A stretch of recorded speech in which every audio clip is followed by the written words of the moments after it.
At my brother's wedding, my parents sat me near the bathrooms. We don't want you embarrassing us. The guests are successful people, they said. So I canceled the contract. My brother bragged about and exposed the truth in front of everyone. Hey everyone! Before we jump into today's video, I need your help. We've noticed the channel is losing some traction, and subscribing is one of the best ways you can support us. It's quick, free, and it helps us keep bringing you awesome content. Your support means the world. Let's keep this channel growing together. Thanks so much. Now let's start the video. Sup, Reddit. Never thought I'd be airing out family drama here, but here we are. They sat me near the bathrooms at my brother's wedding because they were worried I'd embarrass them. So I canceled the contract my brother wouldn't shut up about. He had no idea I was the one managing it. What happened next exposed everything they'd been trying to hide. Here's how it went down. I, 36 male, work as a shipping manager at a logistics company in Detroit. I make sure trucks go where they need to go, when they need to go there. Started at the bottom, worked my way up. Now I make around $85,000, manage about 40 people, and have enough to keep a roof over our heads in a decent neighborhood. My career path wasn't exactly what my parents had in mind for their firstborn. They expected me to follow the family tradition of soul-crushing office jobs and midlife crises. Dad worked in banking for 40 years, wearing the same tie every Monday and complaining about the same coworker for 4 decades straight. When I announced I was going into logistics, you'd have thought I told them I was joining a cult that worships turnips. I started as a loader when I was 19, throwing boxes into trucks during the midnight shift while taking community college classes during the day. Slept maybe 4 hours a night for 2 years straight. My first promotion was to dispatcher, which meant I got to sit down for my 12-hour shifts but still earned barely above minimum wage. But I stuck with it. Learned every route, every driver's quirks, which clients needed special handling. By 25, I was shift supervisor. By 28, operations manager for the Detroit hub. Now I oversee the entire regional distribution network. Not bad for a guy whose guidance counselor suggested maybe look into trade school as his most optimistic career advice. My job isn't glamorous, but I'm damn good at it. I can look at a map of shipping routes and spot inefficiencies that save companies serious cash. My boss calls me the shipping whisperer. Cheesy as hell, but whatever. The company Christmas party 2 years ago, they gave me an award for saving our biggest client $500,000. The trophy sits on my desk next to pictures of my family. My wife, Kelly, 33 female, teaches kindergarten at the local elementary school. We met 10 years ago. She spilled a drink on my shirt. I made a bad joke about it, and somehow that led to marriage. She's the patient one, has to be with 35-year-olds all day, and then coming home to me and our son Noah, who's basically a tiny tornado of energy and dinosaur facts. Kelly's the kind of kindergarten teacher who remembers every kid's birthday, has a different voice for each character when she reads stories, and somehow maintains her sanity despite spending her days with tiny humans who think boogers are currency. She keeps our household running with military precision, but makes it look effortless. Noah, 6 male, is a good kid. Smart as a whip and curious about everything. Last month, he corrected his science teacher about whether a brachiosaurus could swim. Kid's got a memory like a steel trap for anything with scales and claws. Useless for remembering to put his dirty clothes in the hamper, though. Then there's my younger brother, Jackson, 30 male, the golden child. Northwestern grad, MBA, works at some fancy investment firm downtown making bank. Drives a Tesla Model S, lives in one of those modern condos with concrete floors and exposed ductwork that supposedly costs a fortune. The kind of place that looks uncomfortable but impresses people who care about that sort of thing. Basically, his apartment looks like an Apple store screwed an IKEA showroom. Jackson's the kind of guy who orders $18 cocktails with ingredients you've never heard of, then explains why they're superior to your beer. He wears watches that cost more than my first car and has opinions about everything from wine to window treatments. His Instagram is a showcase of luxury vacations, exclusive restaurants, and selfies with minor celebrities at charity events. What most people don't know is that Jackson's lifestyle is built on bullshit. He's always been good at creating the illusion of success. The Tesla, leased beyond what he can afford. The condo, mortgaged to the hilt with payments he can barely make. The designer suits, credit card debt that would make Dave Ramsey spontaneously combust. I figured out Jackson's financial smoke and mirrors about 2 years ago when he asked to crash at our place for a week while his condo was being renovated. Turns out, his electricity had been shut off for non-payment. I found a stack of past due notices in his gym bag when I was looking for a phone charger. The renovation magically finished when his next paycheck cleared. But hey, At least his Instagram followers got to see pictures of his summer detox cleanse that conveniently explained why he wasn't using his fancy kitchen. Growing up, Jackson could do no wrong. The favoritism wasn't subtle. My senior year, I worked my ass off to save for a car. Found this decent Civic for $2,800, needed some work, but was reliable. The day after I bought it, my parents surprised Jackson, a sophomore, with a brand new Jeep for getting an A on his history project. A freaking Jeep. For 1A, I had a 3.7 GPA while working 25 hours a week and got zip. I remember my high school graduation.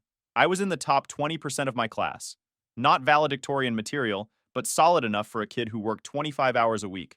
After the ceremony, my dad's only comment was, "Try not to screw up community college." 2 years later, when I told them I was skipping the last 2 years of college to take a full-time position at the shipping company, my dad, Frank, 67 male, didn't speak to me for 2 weeks. My mom, Linda, 65 female, kept sending me college brochures for months afterward. Meanwhile, they paid for Jackson's entire education, tuition, apartment, even spending money for his networking events, aka drinking with future investment bros. The pattern continued into adulthood. When Kelly announced her first pregnancy, my mom asked if we were really ready for this responsibility. When Jackson got a promotion to junior analyst, entry-level bullshit title, they took out a newspaper announcement, an actual paid announcement, like it was 1952. Local Sun achieves greatness in financial sector. I'm surprised they didn't hire a skywriter. They've missed Noah's last 3 birthdays. First time, they were helping Jackson move into his new place. Second time, they were on a cruise that Jackson got them tickets for. Third time, Jackson had some work event, and they went as his guests. My kid barely knows his grandparents. Sometimes he calls them the old people in the pictures, which would be funny if it wasn't so sad. The fancy envelope arrived in January. Jackson was marrying Heather, some pharmaceutical sales rep he met at a charity golf tournament. According to my mom, Heather's family knows people, whatever that means. Probably that they're rich, or maybe they're in the witness protection program. Either way, mom was impressed. I'd met Heather exactly once at a painfully awkward dinner, where Jackson spent the entire time dropping names of executives and vacation destinations, while Heather nodded enthusiastically. She seemed nice enough beneath the carefully maintained exterior, laugh lines visible under her makeup, a quick wit when Jackson wasn't monologuing, and she asked thoughtful questions about Noah. I remember thinking she deserved better than my brother.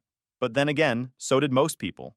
The wedding was set for May at this ridiculously fancy hotel in Detroit. I checked the website. Rooms started at $450 a night. The invitation mentioned a block of rooms reserved for guests at the special rate of $350. We decided we'd drive home after the reception. For $350, I expect the room to come with a personal butler and someone to chew my food for me. I tossed the invitation onto the pile of bills and junk mail on our kitchen counter. Kelly found it later that night while sorting through the stack and asked if we were going. I shrugged and said, "Do we have a choice?" The truth was, I hadn't spoken more than 10 words to Jackson in over 8 months. Kelly convinced me we should go to the wedding, partly because she'd already bought a new dress, and partly because my mom would harass her for a year if we skipped it. So I dropped the RSVP card in the mail the next day, but the whole thing left a bad taste in my mouth. Fast forward to May. The hotel was exactly what you'd expect. Marble floors, giant chandeliers, valets with white gloves. The works. You could have fed a small village with what they spent on roses alone.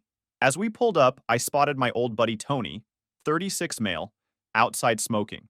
Tony and I went to high school together, and now he works at the same company as Jackson. He's one of those guys who still has a working-class attitude despite his fancy job title. Tony and I played football together in high school. He was the only one from our old crew who still kept in touch after he went corporate. After catching up with Tony for a few minutes, we headed to the check-in table. The girl working it, wearing one of those hotel uniforms that try too hard to look classy, typed our names into her tablet and frowned.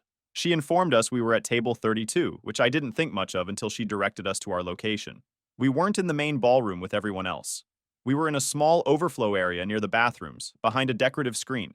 From where we sat, we could only see the main reception through a narrow gap between the screen and the wall. Our table was smaller than the others, wobbly, and had no centerpiece or fancy place settings. Just our name cards and some water glasses. It was like being seated in the VIP section, if the V stood for virtually a restroom attendant. The main ballroom looked like something out of a magazine. Meanwhile, we could practically count the tiles in the men's room from our seats. Every time someone flushed, our water glasses would vibrate slightly. Tres elegant.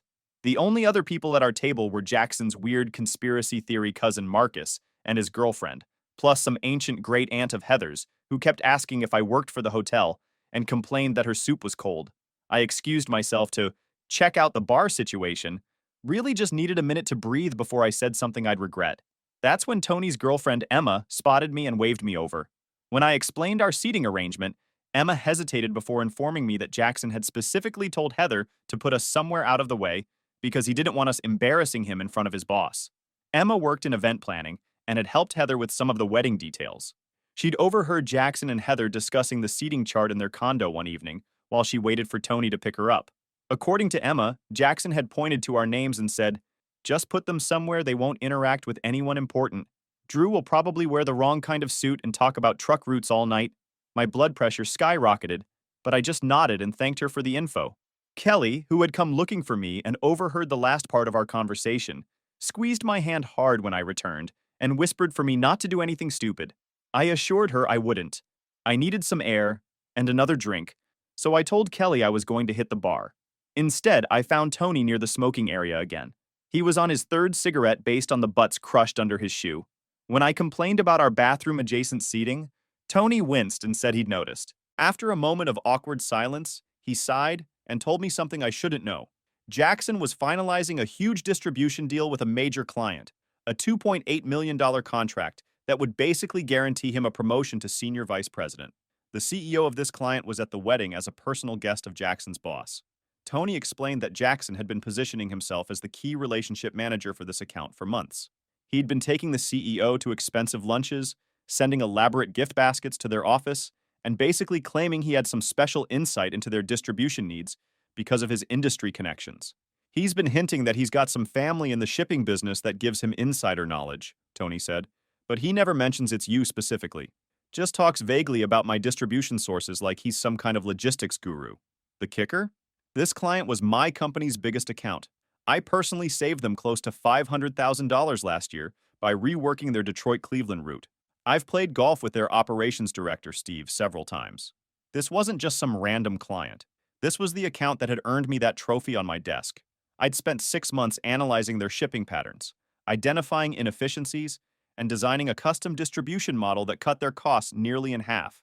I'd presented the plan to their executive team, implemented the changes personally, and still handled their quarterly reviews. They weren't just a client, they were my client.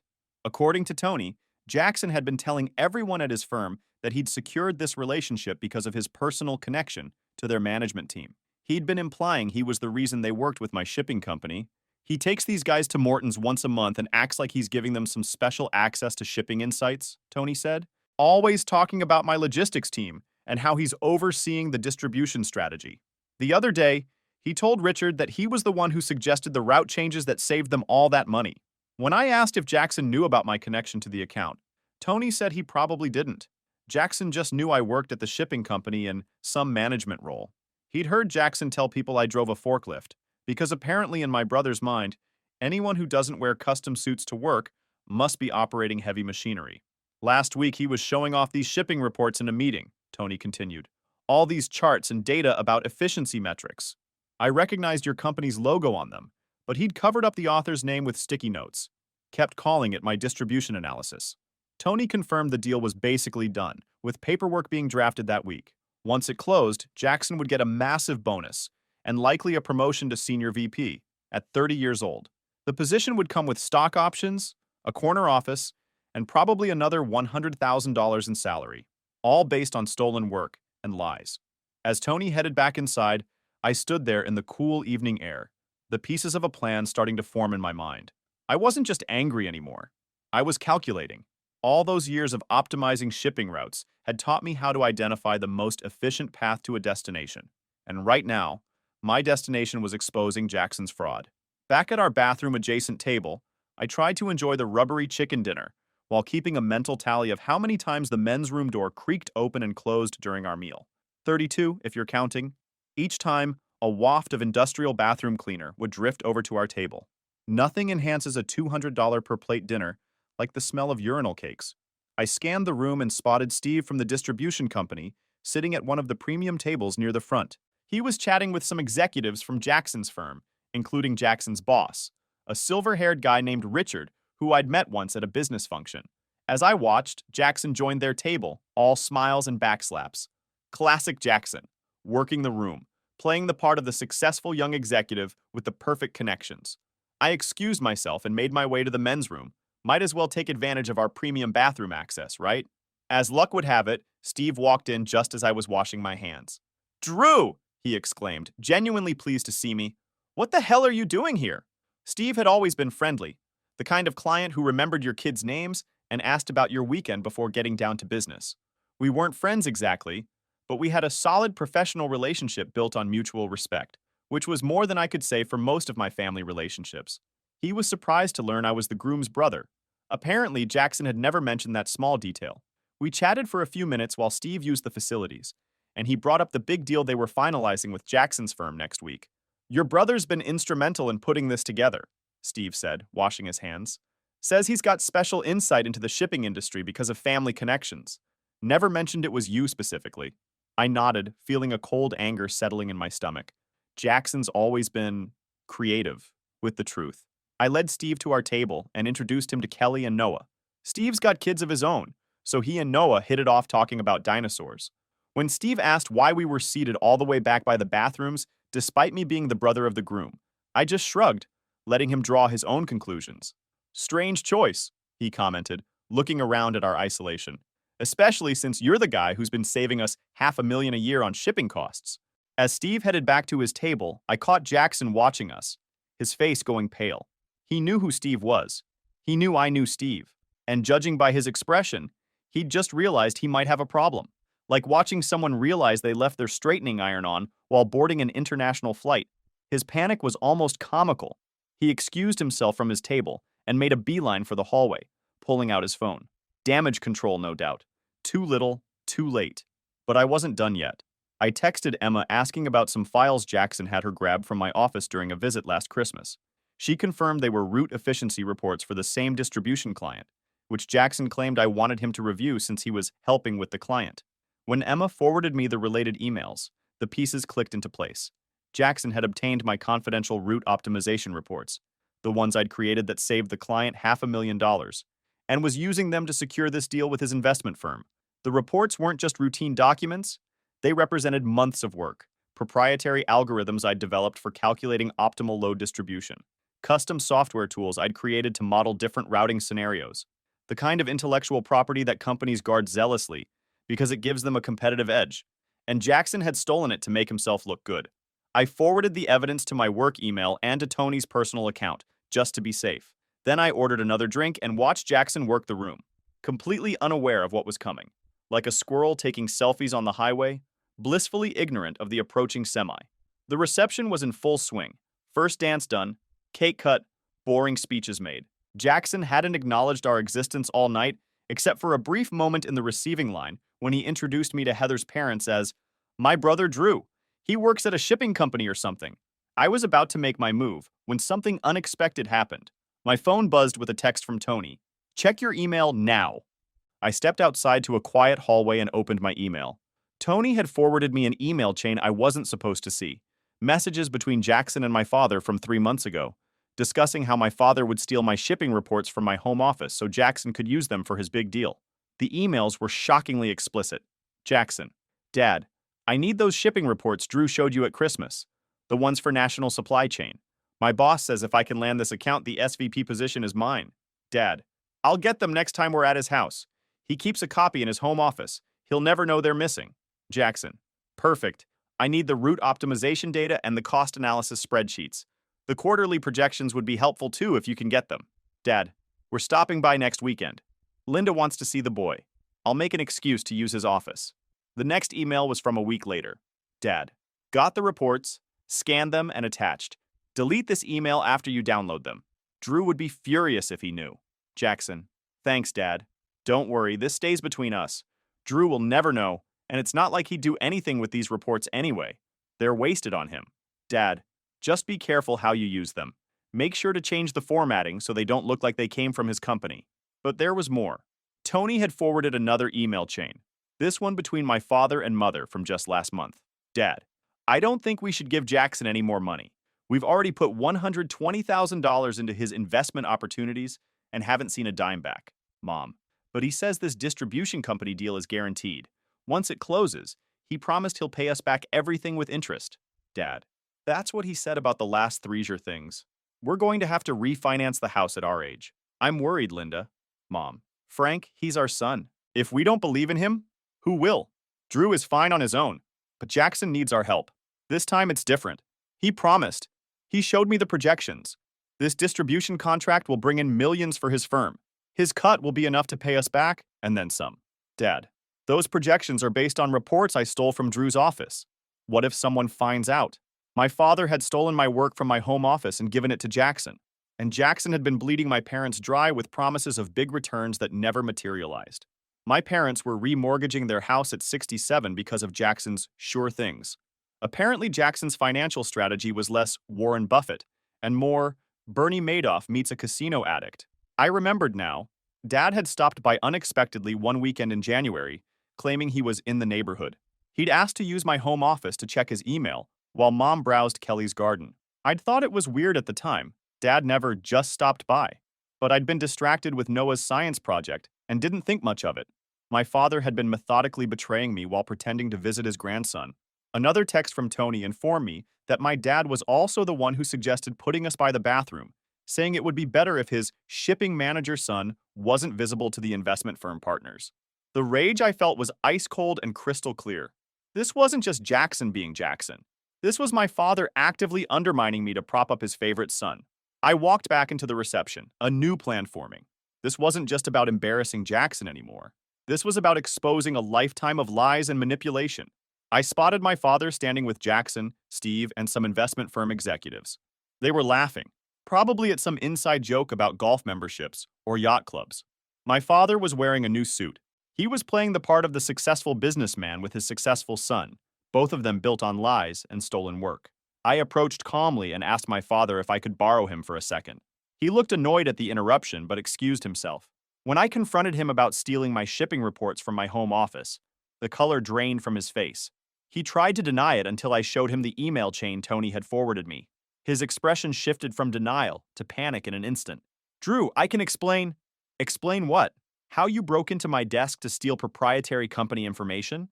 How you gave it to Jackson so he could pass it off as his own work? Or how you suggested seating your own grandson by the bathroom so he wouldn't embarrass your precious golden child? I also confronted him about the money, how Jackson had been bleeding them dry and they were remortgaging their house to fund his fake lifestyle. My father seemed to have no response, which was a first. I don't understand, I said, keeping my voice low but intense. What was your endgame here? Did you think Jackson would actually pay you back? Or were you just so desperate to make him successful that you didn't care about the consequences? My father stared at his shoes. Jackson has potential. He just needs a little help to get established. A little help? You're remortgaging your house at 67 years old. You stole from your other son. That's not a little help. That's pathological favoritism. Jackson noticed our tense conversation and headed over with concern on his face. When I showed him the emails about both the stolen reports and the money from our parents, his expression shifted from confusion to panic. He begged me to keep my voice down, glancing nervously toward Heather across the room. Drew, please, he whispered urgently. We can talk about this tomorrow. I'll explain everything. Like you explained to Mom and Dad why they needed to give you $120,000 for your sure thing investments? Or like you explained to your boss how you came up with those amazing shipping insights that were actually stolen from my desk. I ignored his pleas and waved over Steve and Jackson's boss, Richard. I calmly explained that the route optimizations that saved their company so much money were actually my work. Reports that my father had stolen from my home office so Jackson could use them to secure his big deal. The quarterly projection models, the route efficiency algorithms, the cost-saving strategies, those are all my work, I said, pulling up the emails on my phone as evidence. Jackson has been presenting them as his own insights to secure your business. The stunned silence that followed was deafening. Richard looked between Jackson and my father, asking if this was true. My father tried to claim there had been a misunderstanding, but I pulled up the emails on my phone again and handed it to Richard. Richard scrolled through the messages, his expression hardening with each swipe. He was a serious man with old-school business ethics. I also revealed that Jackson had been telling our parents that this deal would help him pay back the $120,000 he'd taken from them over the past few years. Money they had to remortgage their house to give him. They're in their late 60s, I explained to Richard. My father worked in banking for 40 years. They should be enjoying retirement, not taking out a new mortgage, because their son keeps promising them returns on investments that never materialize. Richard's face hardened as he told Jackson they would discuss this Monday morning in his office. Heather, noticing the commotion, started making her way over just as Steve pulled me aside to talk privately. As I left to get Kelly and Noah from our bathroom table, I couldn't help but point out to my father that this was the table he'd suggested Jackson put us at. The look on his face was worth every second of sitting next to the men's room all night. The consequences were swift and merciless. The big distribution deal collapsed overnight.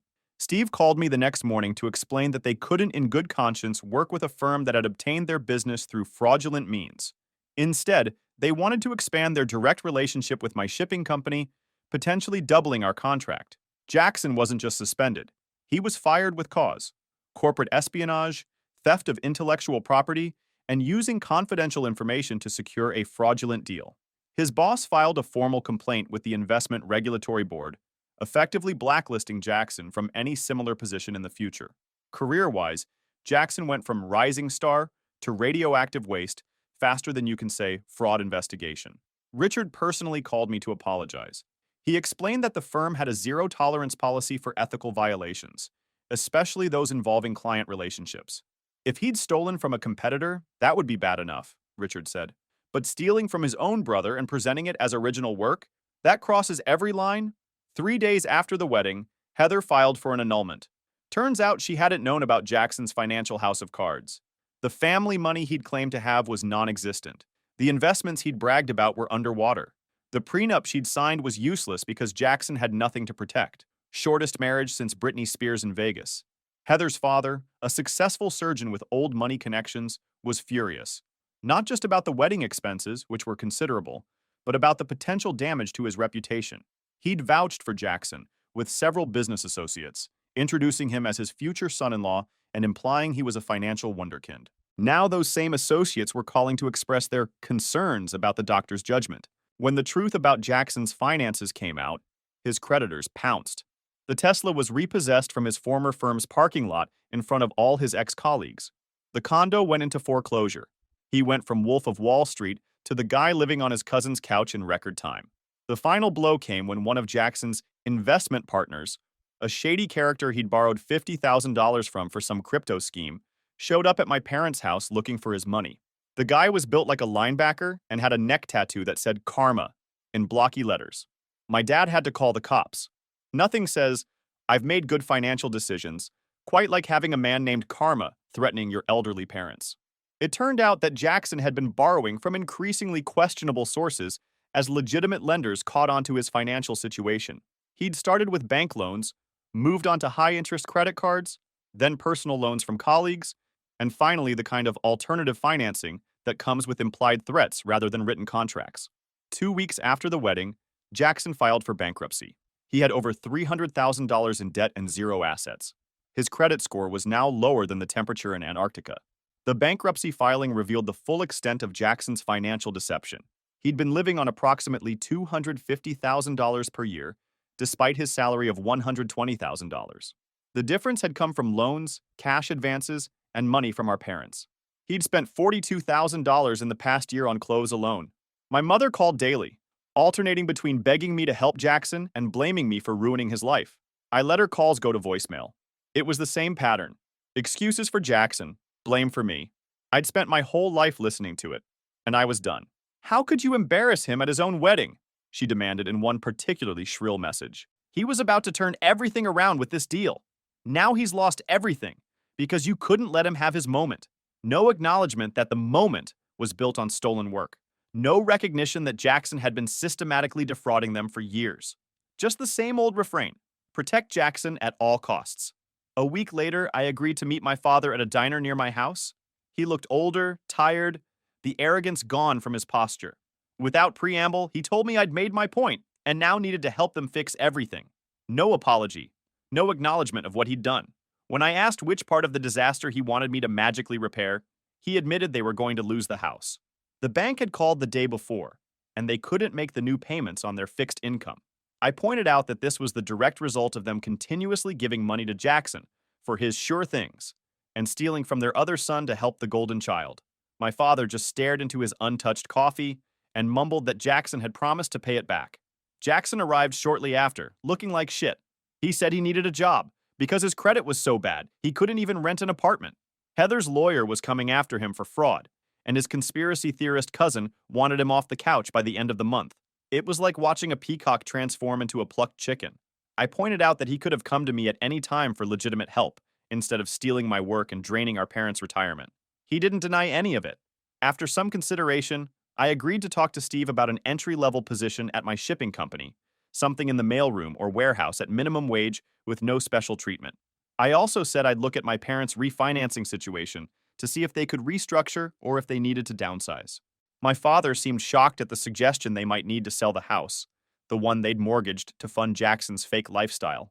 I reminded them both that actions have consequences, even theirs. Dad looked like I'd suggested they start living in a cardboard box and eating cat food. A month later, Jackson started working in the company warehouse, loading trucks on the overnight shift, the same job I'd had at 19. His Tesla was long gone, replaced by a 15-year-old Civic held together by duct tape and prayer. My parents did have to sell their house, the one I'd grown up in. They moved into a small two-bedroom condo in a 55-plus community, which at least paid off the new mortgage and left them with enough to rebuild some of their depleted retirement savings. As for Heather, she sent me a long email apologizing for the wedding seating and explaining that she'd had no idea about any of Jackson's deceptions. She seemed like a decent person caught up in his web of lies. I wrote back wishing her well and suggesting she get a complete credit check, just in case Jackson had opened any accounts in her name. Trust, but verify, especially when you've been married to a financial con artist. 3 months later, I got a promotion, Regional Operations Director. Steve personally recommended me to our CEO after our contract with his company doubled our business in the Midwest. The same week, I got a text from Jackson. Got my first paycheck. Not much, but it's honest money. Thanks for the chance. It wasn't forgiveness. It wasn't a happy ending, but it was something real. Maybe the first real thing in our family relationship in decades. So Reddit, am I the a-hole for exposing my brother and father at the wedding and causing their financial ruin? Or did they have it coming?